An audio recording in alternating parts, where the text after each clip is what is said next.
Good morning class, how are you. आज एक हम लोग नए टॉपिक को डिस्कस करेंगे, किण्वन कहते हैं। हम लोगों ने अपने आसपास के वातावरण में कई सारी ऐसी क्रियाएं देखी होंगी जो किण्वन के अंतर्गत होती हैं। उदाहरण के तौर पे हमने देखा होगा हमारा भोजन काफी समय तक रखा रहता है, विशेषकर गर्मियों के समय में तो भोजन खट्टा हो जाता है, खराब हो जाता है। दूध का दही में परिवर्तन हो जाता है। सिरके का निर्माण होने वाली कई सारी ऐसी क्रियाएं हैं जो किण्वन के द्वारा होती हैं। तो वास्तव में ये किण्वन क्या है? किण्वन को हम लोग फर्मेंटेशन कहते हैं। बहुत सारी हमारे आसपास की क्रियाएं किण्वन के द्वारा संचालित होती हैं। ठीक है, भोज्य पदार्थ का खट्टा होना हो, दूध का दही में परिवर्तन होना हो, सिरके का निर्माण है, एथिल एल्कोहल का निर्माण है, बहुत सारी क्रियाएं किण्वन के द्वारा संपन्न होती है। वास्तव में हम आज किण्वन को स्टडी करेंगे कि किण्वन क्या है।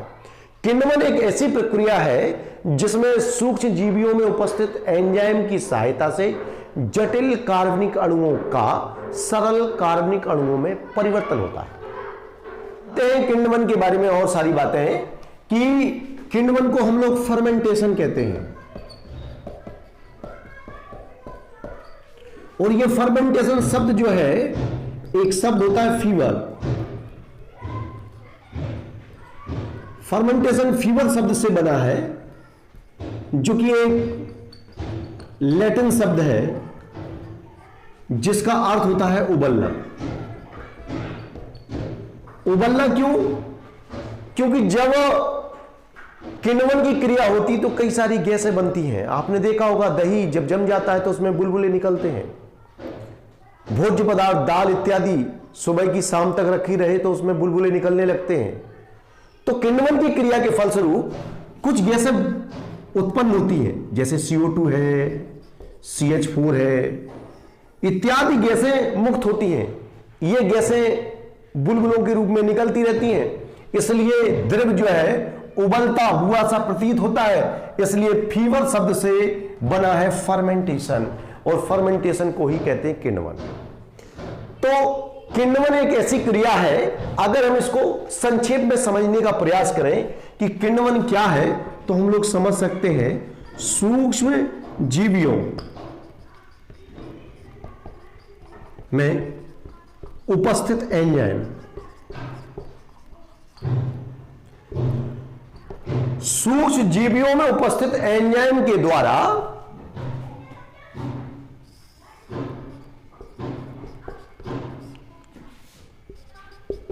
जटिल कार्बनिक अणुओं का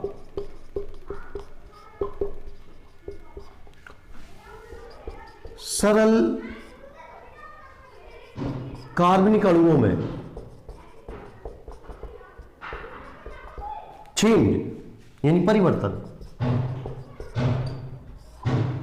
यह किण्वन कहलाता है। तो किण्वन वह प्रक्रिया है जिसमें सूक्ष्म जीवियों में उपस्थित एंजाइम द्वारा जटिल कार्बनिक अणुओं का सरल कार्बनिक अणुओं में परिवर्तन होता है। यह क्रिया किण्वन कहलाती है। तो फर्मेंटेशन बड़ी सामान्य सी घटना है, जटिल कार्बनिक अणुओं का सरल कार्बनिक अणुओं में परिवर्तन, वो भी किसके द्वारा? सूक्ष्म जीवियों में उपस्थित एंजाइम के द्वारा या उनसे रिलीज होने वाले एंजाइम्स के द्वारा जटिल कार्बनिक अणुओं का सरल कार्बनिक अणुओं में परिवर्तन। एक बार फिर ध्यान रखना, सूक्ष्म जीवियों में उपस्थित एंजाइम्स के द्वारा जटिल कार्बनिक अणुओं का सरल कार्बनिक अणुओं में परिवर्तन होना फर्मेंटेशन यानी किण्वन कहलाता है। किण्वन शब्द लैटिन शब्द फीवर से बना है, जिसका अर्थ होता है उबलना, और फीवर से बना है फर्मेंटेशन। क्योंकि किण्वन की क्रिया में कार्बन डाइऑक्साइड, मीथेन जैसी गैसें बनती हैं। इन गैसों के निकलने से द्रव उबलता हुआ सा प्रतीत होता है, इसलिए इसके लिए फर्मेंटेशन जैसा शब्द इस्तेमाल किया गया। ठीक है, तो बहुत सारी क्रियाएं, जैसा कि अभी हमने बताया कि बहुत सारी क्रियाएं किण्वन के द्वारा होती हैं। आप दूध का दही में परिवर्तन हो, या फिर भोज्य पदार्थों का खराब होना हो या सिरके का निर्माण इत्यादि कई सारी चीजें किण्वन के द्वारा संचालित होती। तो एक वैज्ञानिक पाश्चर, इन्होंने किण्वन की खोज की थी। पाश्चर ने किण्वन की खोज की थी। बाद में कई और वैज्ञानिकों ने इसका विस्तार पूर्वक अध्ययन किया, लेकिन खोज का श्रेय जो है पाश्चर को दिया जाता है। किण्वन की क्रिया में CO2 और मीथेन जैसी गैसें मुक्त होती हैं। ठीक है, किण्वन की क्रिया के लिए जो टेम्परेचर है, वो जो टेम्परेचर है जिसे अनुकूलतम ताप कहते हैं, वो टेम्परेचर 25 से 30 डिग्री सी रखा जाता है। मतलब इस ताप पर किण्वन क्रिया सबसे अच्छे तरीके से होती है।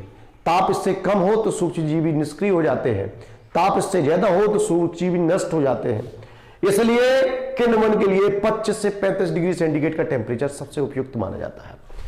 अगली बात जो है कि पीएच मान, किस पीएच पर किण्वन की क्रिया ज्यादा अच्छी तरीके से होती है। तो पीएच मान 6 से 8 के मध्य, आप लोग समझ सकते हैं, पीएच मान 6 से 8 के मध्य है तो किण्वन की क्रिया सबसे ठीक तरीके से होती है। विलयन, जिसमें किण्वन की क्रिया हो रही है, उस विलयन की सांद्रता कितनी होनी चाहिए? तो इसके जवाब में हम लोग लिख सकते हैं कि जिस विलयन में किण्वन की क्रिया हो रही है उसमें पदार्थ विलयन की सांद्रता 8 से 10% से अधिक नहीं होनी चाहिए, क्योंकि यदि सांद्रता इससे अधिक होगी तो सूक्ष्म जीवियों में एक्सोऑस्मोसिस की घटना होने लगती है, अधिक सांद्रता हो जाने के कारण। इसलिए किण्वन की क्रिया प्रभावित हो जाती है। इसलिए किण्वन के लिए जो भी विलयन इस्तेमाल किया जाता है उसमें सांद्रता 8 से 10% से अधिक नहीं होनी चाहिए। किण्वन की क्रिया में थोड़ी सी मात्रा में अगर तनु H2SO4 मिला दिया जाए तो अनैच्छिक वृद्धि रुक जाती है और किण्वन क्रिया ज्यादा अच्छी तरीके से, उचित तरीके से होती है। तो ध्यान रखेंगे हम लोग, खोज किसने की थी? पाश्चर ने। कौन कौन सी गैसें निकलती हैं? CO2 और CH4। इसी कारण द्रव उबलता हुआ सा प्रतीत होता है। टेम्परेचर 25 से 30 डिग्री सेंटीग्रेड के आसपास रखा जाता है। पीएच 6 से 8 पर अधिकतम किण्वन को सपोर्ट करता है। विलयन की सांद्रता 8 से 10 है तो किण्वन की क्रिया अधिक उचित तरीके से होती है। अब कुछ और बातें जान लेते हैं कि किण्वन की जो क्रिया है वो एक्सोथर्मिक है। किण्वन की क्रिया एक्सोथर्मिक है, मींस इसमें ऊष्मा मुक्त होती है। एक्सोथर्मिक का मतलब समझ रहे हैं ना, इसमें ऊष्मा मुक्त होती है। तो किण्वन की क्रिया एक्सोथर्मिक है, इस बात का हम लोग ध्यान रखें कि इस क्रिया में O2 की आवश्यकता होती है।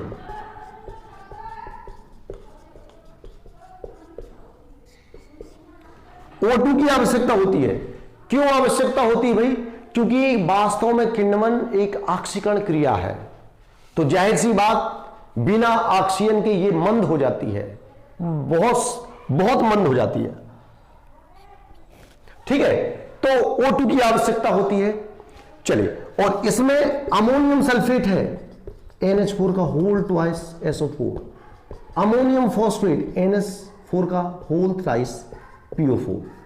अमोनियम सल्फेट और अमोनियम फॉस्फेट ये जो सूक्ष्म जीवी होते हैं उनके लिए भोज्य पदार्थ का काम करते हैं। अमोनियम सल्फेट और अमोनियम सल्फेट और अमोनियम फॉस्फेट भोज्य पदार्थ का काम करते हैं।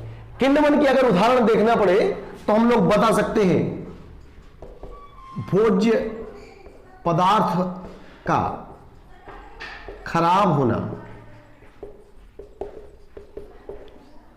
दूसरा दूध का दही में परिवर्तन, तीसरा एग्जाम्पल दे सकते हैं हम लोग सिरके का निर्माण,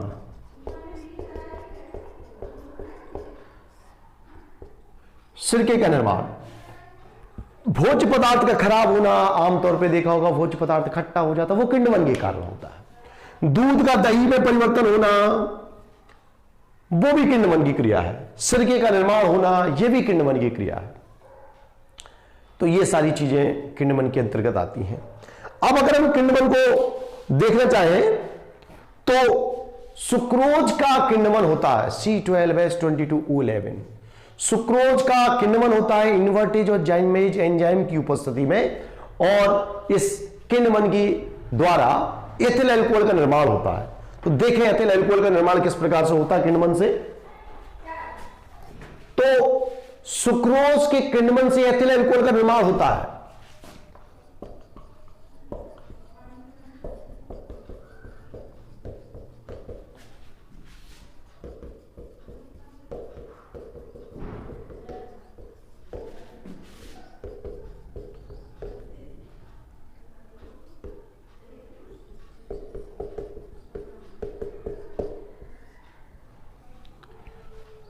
सुक्रोज के फर्मेंटेशन यानी किण्वन से एथिल अल्कोहल का निर्माण होता है। सुक्रोज के फर्मेंटेशन से एथिल अल्कोहल का निर्माण होता है।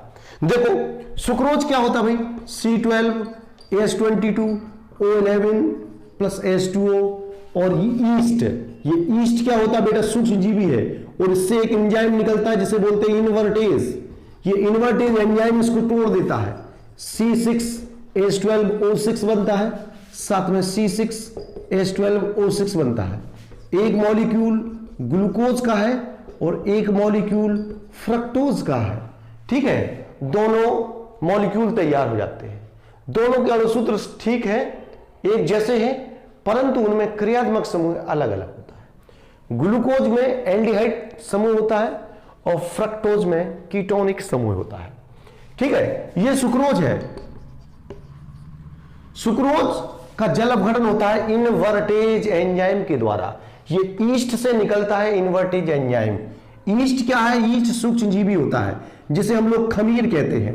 ठीक है, उससे निकलता है एंजाइम, इन्वर्टेज एंजाइम निकलता है, और ये इन्वर्टेज एंजाइम सुक्रोज के मॉलिक्यूल को तोड़ देता है। एक ग्लूकोज का मॉलिक्यूल बनाता है, एक फ्रक्टोज का मॉलिक्यूल, जैसे कि आप देख रहे हैं। ठीक है, अब ये जो ग्लूकोज है यानी C6H12O6, इसका फिर से जाइमेज एंजाइम के द्वारा अपघटन हो जाता है, तो बनता है 2C2H5OH प्लस 2CO2। रिएक्शन एक बार बैलेंस करके देख लेंगे। ये बेटे एथिल अल्कोहल है, एथिल अल्कोहल, और ये ग्लूकोज है। इस प्रकार से हम देखते हैं कि सुक्रोज का किण्वन होता है तो ग्लूकोज और फ्रक्टोज बनता है, फिर ग्लूकोज का फिर जाइमेज एंजाइम के द्वारा फिर से अपघटन हो जाता है, सो एथिल अल्कोहल और CO2 बनता है। तो ये एक रासायनिक अभिक्रिया है जो सुक्रोज का एथिल अल्कोहल में परिवर्तन के लिए इस्तेमाल होती है। यह क्रिया किण्वन के अंतर्गत आती है।